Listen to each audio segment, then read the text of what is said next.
Hello and welcome to a very special month here at the Fiction Hack podcast. I'm Colin Monroe, this is Ross Lawhead. Hello.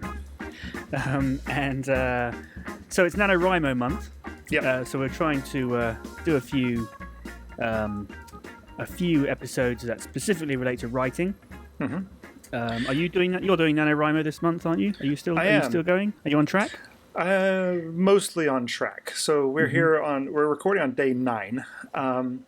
And yeah, I had a strong start, and this is actually the most on track I've been. So I think I'm still actually like 2,300 words behind, but I'm averaging, when I do write, about 2,000 words a day, so that the times where I do miss, it doesn't hit me too hard.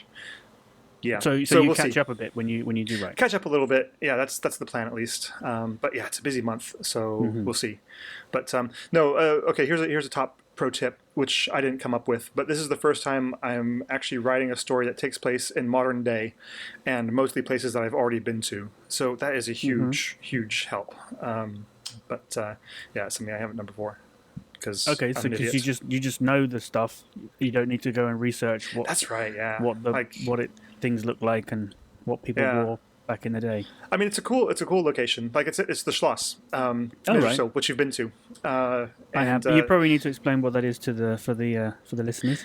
Yeah, it's basically a big castle in the Austrian Alps that my mother worked in for a time, and so I would spend summers there and spent a year there myself, and so yeah, it's an awesome location, and I know it kind of inside and out, which helps a lot. But yeah. So there's pro tip number 27. Like I say, it's not mine. It's in the book, No Plot, No Problem, by Michael, Matt, Batty, something like that. I'll put a link in the description. But it's anyway. We should get on to the subject of our let's get stuck in, episode. Because I know you've got some wisdom to share with us. Tell us we'll see how we go. Because we'll see. Okay, so. Last week was kind of a little bit negative, shall we say. I was trying to free all us writers from the shackles of this idea of plot structure, which I'll reiterate, it's not so helpful when you're actually creating a story, as I imagine it, kind of giving birth to a story. When you're actually giving birth to a child, for instance, you don't sit down and think, well, how's the skeleton going to look, and how it just takes place. It just forms naturally, organically. And I'll balance that out though by saying that when it comes time to fix a human body, then you absolutely need to have an idea of kind of structure and how everything works.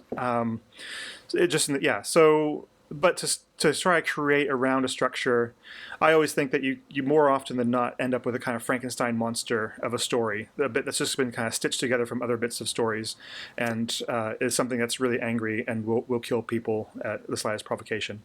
So that's stories for you, though. Anyway, so I thought, well, what would be a what would be a positive thing that we could do, and something that might equally help people out, and something that's been knocking around my head for a while is the idea of theme and motif and how that's used in story. That's not something that gets a big look in, I think, with sort of creative writing classes or books.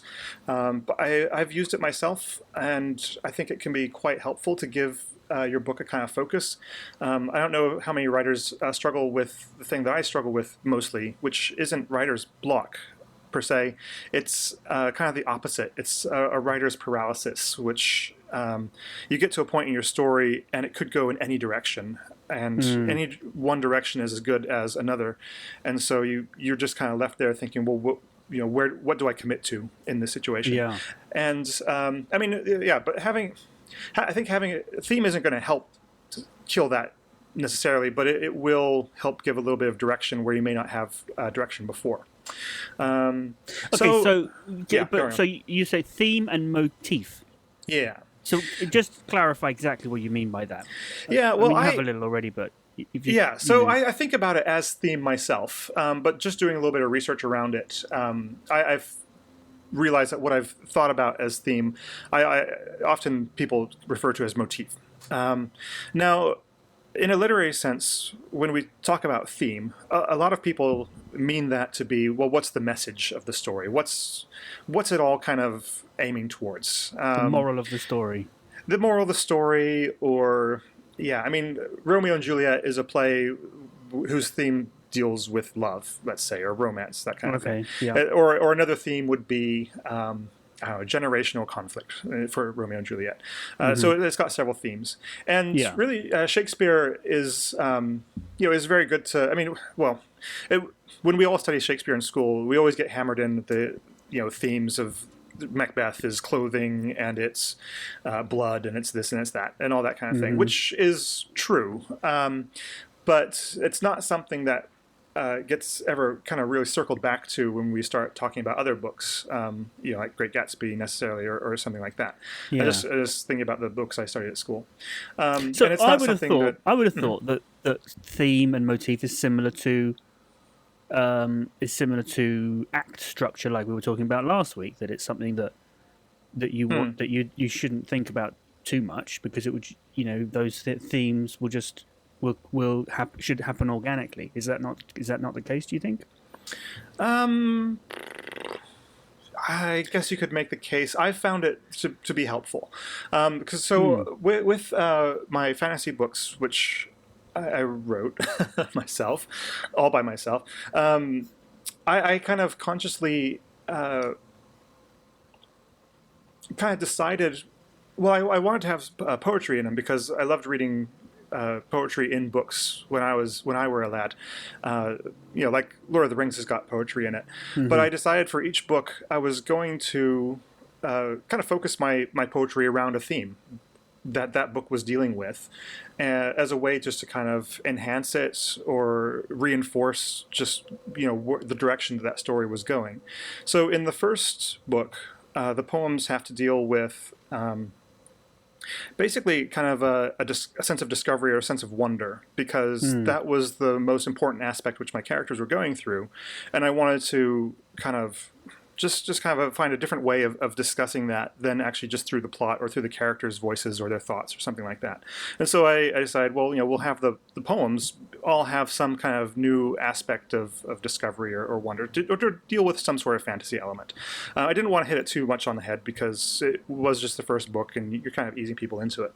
The second book, because I was still doing a lot of world building at that time, which was important because basically, the characters' worlds had just been cracked open like an egg, and this was all the stuff that was coming out. And so all of the poetry had to deal with basically fantastical creatures or their worlds or just their way of thinking. So that was an opportunity to kind of stretch out and explore more what the characters that were coming into touch with worlds were internally, as a way to give a larger sense of this world which I was trying to generate for the reader.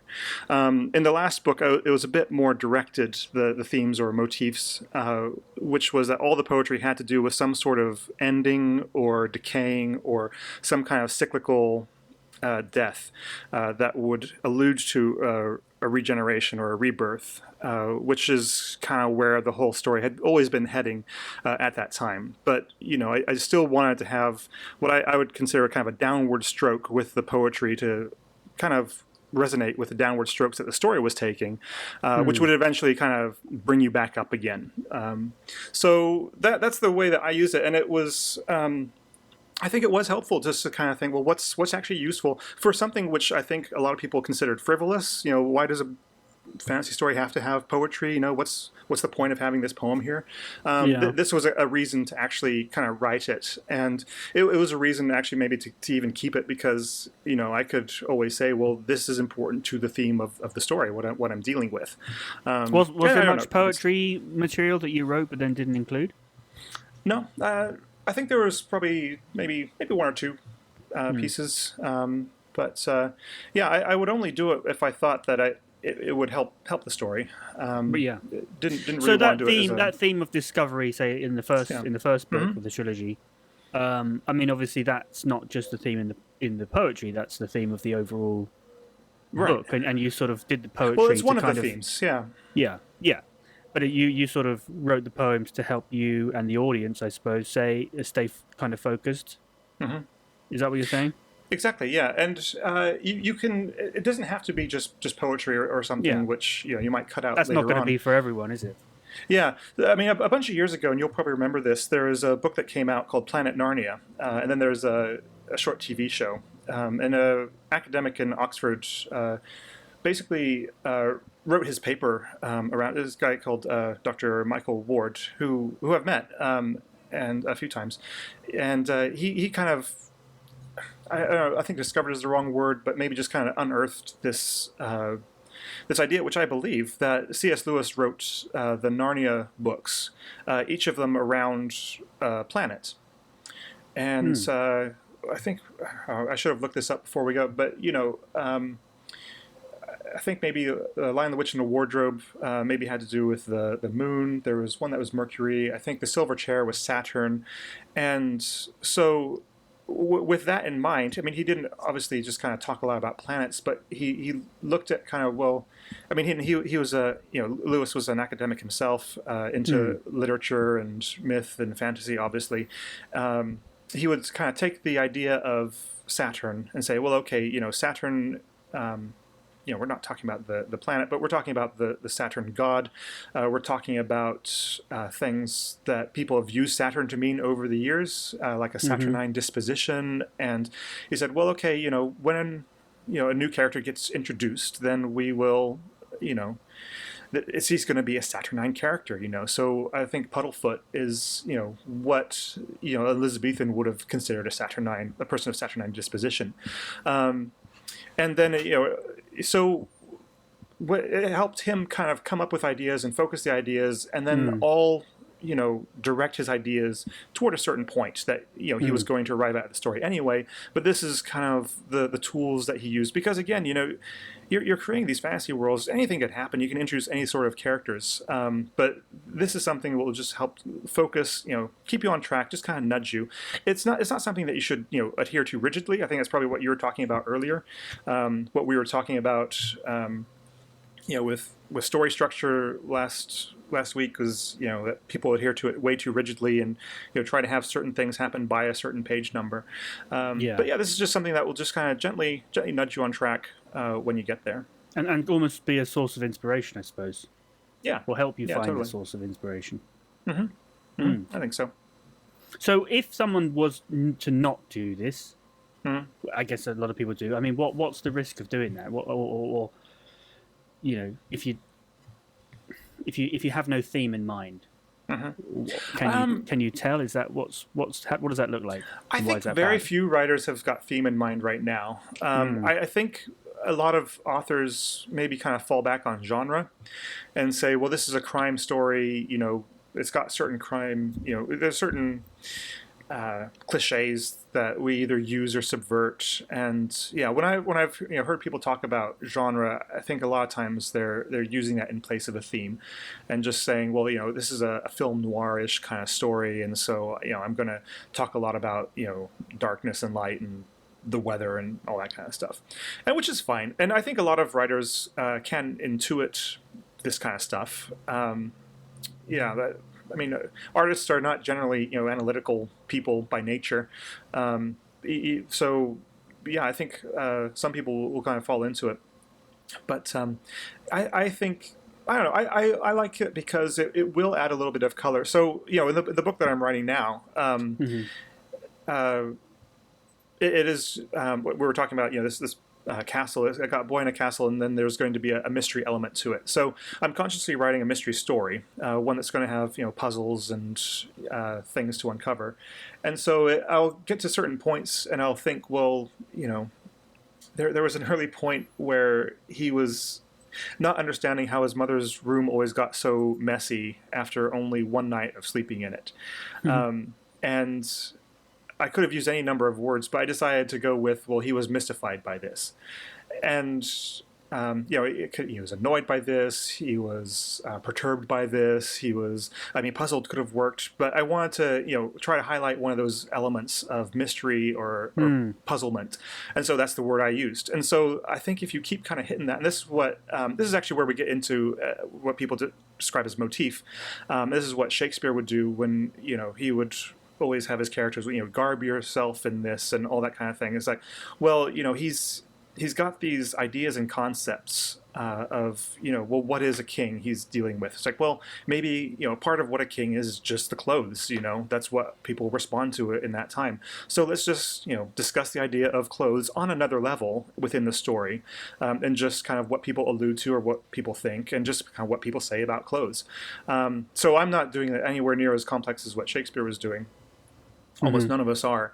But it is, like I say, just another kind of another chord within the story that you're making that will kind of just right. So you're saying just together. if I can summarize to make sure I've understood, because I'm not as smart as you, and probably most people listening. So people don't know that you're joking when you say that. They don't know that your sense of humor is like incredibly dry. Well, I guess it's to a fault, I would say. Okay. Okay. So you're saying that being aware of a theme for yourself when writing affects things like, but not just your choice of vocabulary, and that just, I guess, makes the story consistent with itself. In a way that in its the way it comes across in a consistent way. And yeah, I think people. I think they do it in movies a lot more, or maybe it's easier to do in movies. And but see, then sometimes I think it's not. The example I came across just surfing through Wikipedia just to try to come up, just make sure I had my definitions concrete. Was they're talking about Blade Runner, the Ridley Scott version, and there's a lot to do with eyes in that movie. So you have a lot of characters. Obviously, characters look at things, of course, but then there'll be close-ups of eyes. The eye is important when Decker is evaluating whether someone is human or a replicant or not. Even Batty's final speech, which is very famous, he talks about tears in the rain. So still something to do with eyes there. And I haven't fully unpacked that yet, I guess, but I wouldn't say that. You wouldn't say that eyes are a theme, but maybe eyes are a metaphor for perception, and that's a very strong theme in the movie. Exactly. How we perceive others. Precisely. Yeah, it's a stand-in for that. It's a visual representation of a story theme, and I think that's probably more accurately described as a motif in that sense. The eye is the motif, which strengthens the theme of perception, or because I think and I don't know how consciously Ridley Scott and the other filmmakers did that, and what they're even trying to get at with that. It could be something like, well, they're obviously dealing with what it means to be human, because it's a very overt theme. The humans all act very mechanically in that movie, and the replicants act very passionately. They've got aims, they've got desires, they've got dreams, they've got motivations. They incite incidents instead of react to them. They're the what we were talking about, the protagonists, not the antagonists. And I think part of that maybe is kind of, well, what is it that we're what's on the surface? What's the deeper motivation? Are there two levels to things? Is there just one level to things?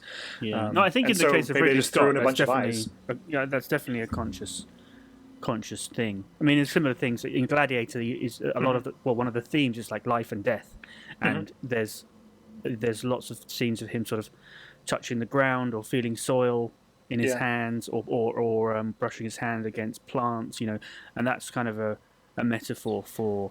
Yeah, well, Shadow and Dust is the famous Richard Burton line, and it's about mortality. Probably it's like, well, what is it that makes us human? Are we all just dirt and mud that gets kind of shifted I think you're talking about Oliver Reed, not Richard Burton. Yes. Okay. Yes. Sorry. No, you're absolutely right.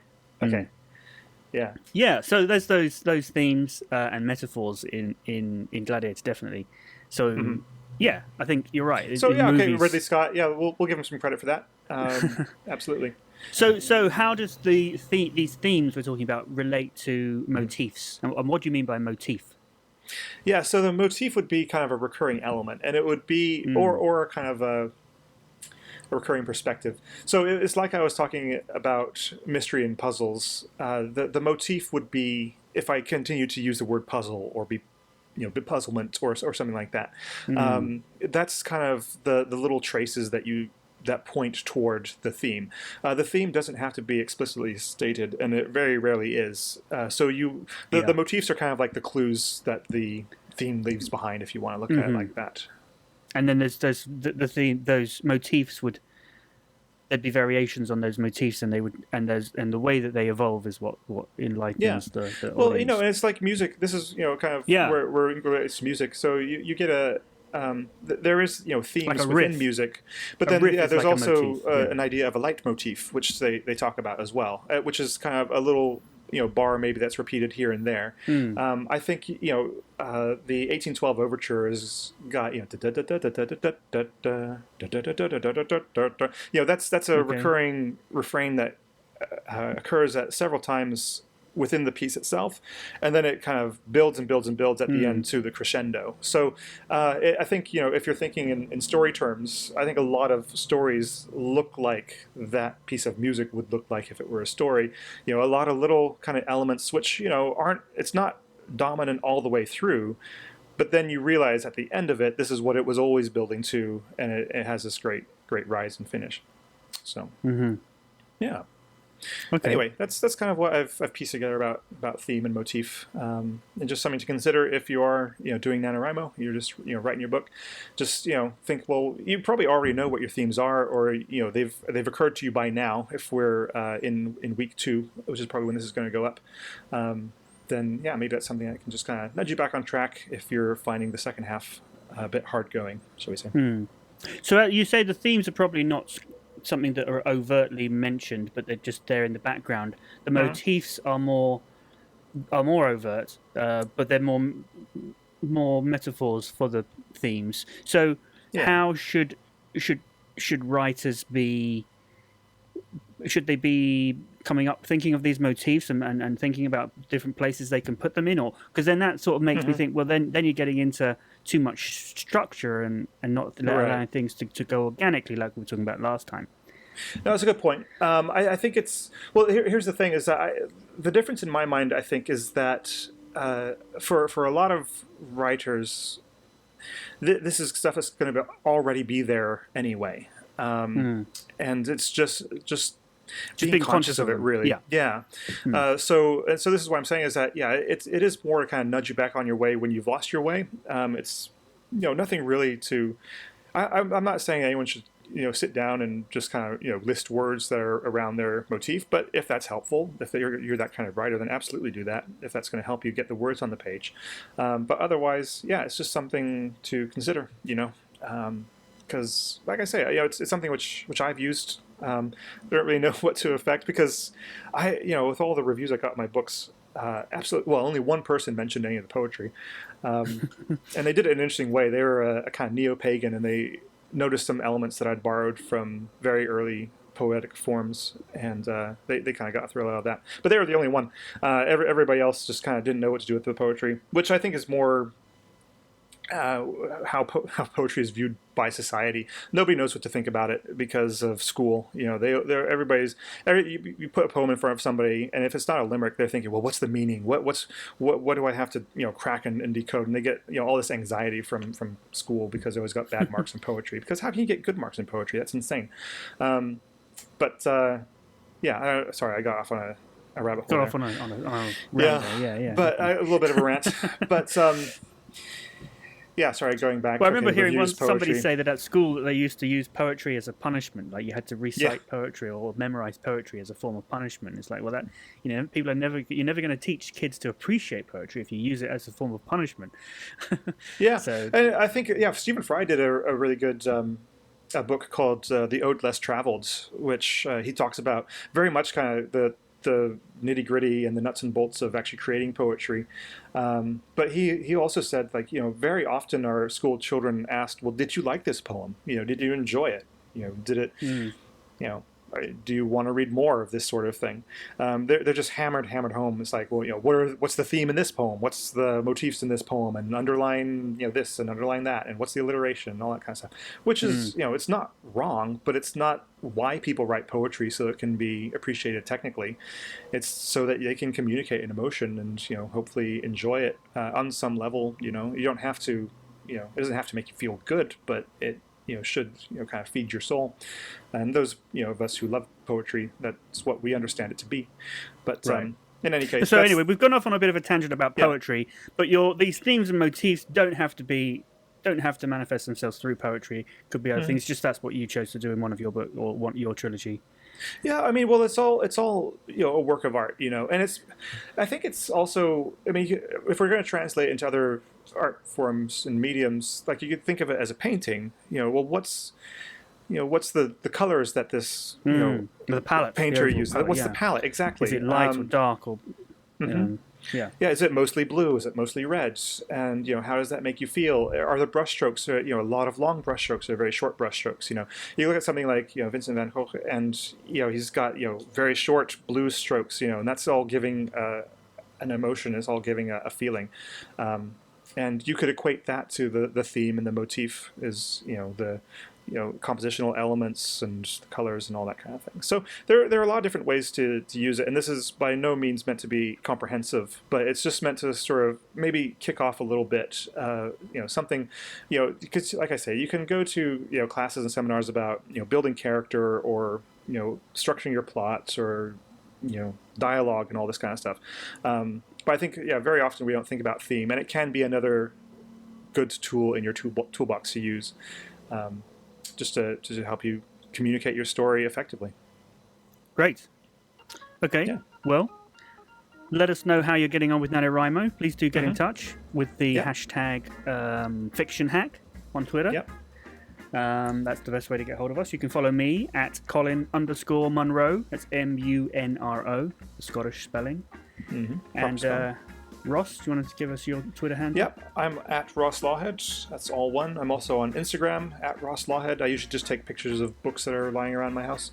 You can check out my website, and I also do the notes on the Fiction Hack website.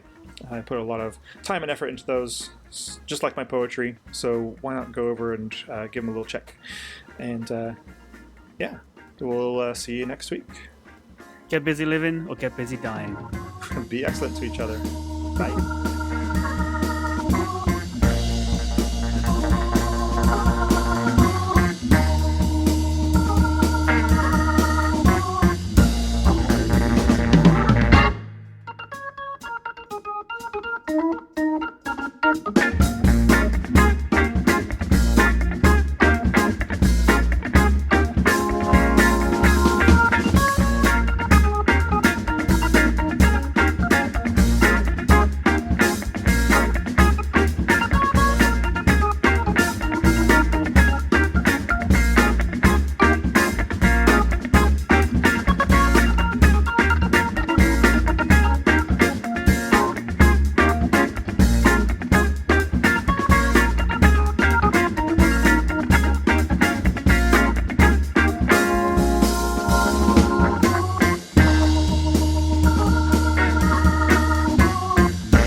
Richard Burton. Was it Richard Burton? Yeah, he's the one who died on set, right? No. That was.